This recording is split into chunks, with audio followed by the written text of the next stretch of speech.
बिस्मिल्लाहिर्रहमानिर्रहीम। आज 20 जून 2023। आज गो शवाल 28। आज बटवार। सोन क्लास स्कूल सोन UPS मुकाम। Class 8th subject Kashmiri. Topic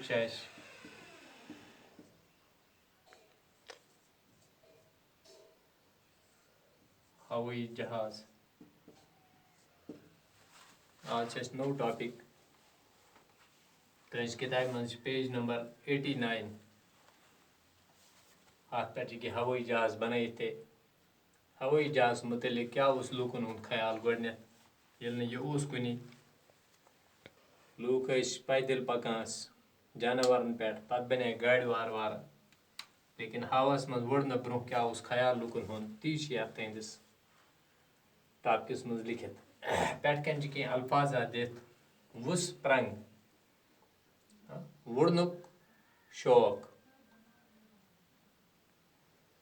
कंगुल कशर पे वुचान सान दीदारन कंगुल सु लफज अत लिखित कंगुल। फक बाल सारे तुह पता फक बस्तूर थी वन वट अन वटित रुख फेरन और योर फेरन गैसोलीन गैस बामल युन कम पूर करे दिल दरुन हवस मज यसन खतर गसे इंसान दिल तन जय बस्त लिखित पे पो अत मज यी पाने समझ इन अल्फाजन हुंद अत मज इस्तेमाल पर्न खतर किताब कुन असल पे वुचन ताकि तुह तगो पर्न पे समझ क्या वनान इंसान जरूरत सामान बनाने खतर प्रत जमानस मज अकल तो वसील काम लागान आमुत यानी कम करने खतर इंसान सुंद अकल जरूर यमन इंसान अकल कह तम पागल वन या मजनून देवान वन तम हेकान कम असल पे कर आदन काल पे तमिस जानवरन हंद पे वुफनुक शौक वट अनान दपा इंसानस जानवर वुचान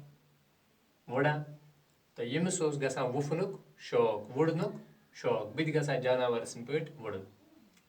सो जीठ जूठ सफर कम वक्तस मज पूर करन यसान अत मज कम वक्त ते लगान और जूठ सफर पूर ते गसान यम हवस मज वुड़न वल आसन चीज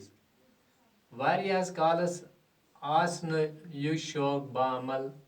तो लगिन खयाली वुस प्रंग वुफ नावन दपान वारिया कालस रोद अमिस यह दिल से मज अम खतर गई न कम कह बल्कि खयाली प्लान पत बह इत पे कर पत बह वुड़ पत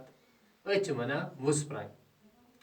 यमन मज जन पान सफर करान लेकिन यह खयाली शौकस तसल्ली दिन के अमार थुर इंसानन तिम लुक कथ यमन मज पादशाह वजीर आशिक या दरवेश बेतरे वुस प्रंगन मज और योर यवान गसान यह खयाली यह चीज यानी हम दलील बनामच यमो बादशाह वजीर आशिक दरवेश हसा वुस प्रंग और योर करान फकलोरस मज वुस प्रंग या जय बस्त वुफ वार के अमार कोई नतीज अमा पोस वक्त गुजरनस सत इंसान खयाली दुनिया मज नीरित पजी तुथ कह सामान बनावन यसान युस अम सुन शौक तो हाजत पूर करित हेके यानी यह यसान कह नत कह चीज बनावन गोस इंसान यम सह हवस मज सफर करे वारिया कोशिश करित बनो इंसान बड़ फकबाल क्या बनो गडनेथ फकबाल सो बांस कानन हुंद अख ज्यूट ठुप हूँ कायन हुंद ओसुक बनोमुत ये ठुपा हूँ अत निबर कागज लगित तो अंदर कन कपर निबर कन अत ठुपिस कागज अंदर कन कपर कागज सत हवा गुमुत बंद अत कपरस तील यवान छकने येल अत गुबारस मन अंदरिम हवा वुशरान अम सत गुबार लुत गुबार लतान अंदर कनुक हवा येल गर्म गसान चीज पाने लतान लतान लतान यह हवस मज वुड़न हेवान येल हवा लुत गसान अंदर मकलिया वजन हम हेत वुड़न अम कस्म गुबार आसनो तह जरूर खानदरन खुंदरन पेठ ते वुचमित अम कामयाबी सत आव इंसानस ख्याल जे यह गुबार अगर बांस कान्यो तो कागज बगार मजबूत चीजन हुंद बनावने यी तेल हेक यह पानस सत बेय ति केह वजनदार चीज तुलित तो वुड़ित गो अम सत गो अमिस अख तजुर्बे इंसानस कि येल अम यह अंदर कनुक हवा लुत कोर गर्मी दिन सत अत गर्मी दिन यह तील छकान हवा गो लुत अंदर मकलिया वजन अम हेत वुड़न निब्रिम हवन कोर अत फोकस हेर कुन तो अम सत आव अमिस यह समझ कि अगर अंदर युस गैस थो सह गर्म तमुक वजन आस कम यह हेक वुड़ित पत कर वार वार अत ब्रोकुन परिव तुम बे पत